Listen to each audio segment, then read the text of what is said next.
Laul 15. Elanikud Jumala pühal mäel. Taaveti laul.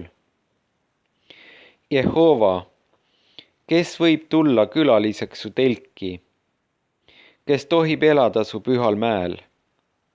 See, kes elab laitmatult, teeb õigust ja räägib tõtt oma südamest. Kes keelt ei peksa, ei tee teisele kurja ega tõsta laimujuttu oma ligimese peale. Kelle silmis on jumalatud põlatavad, aga auväärt need, kes Jehovat kardavad. Kes vannub enesele kahjuks, kuid ei riku vannet.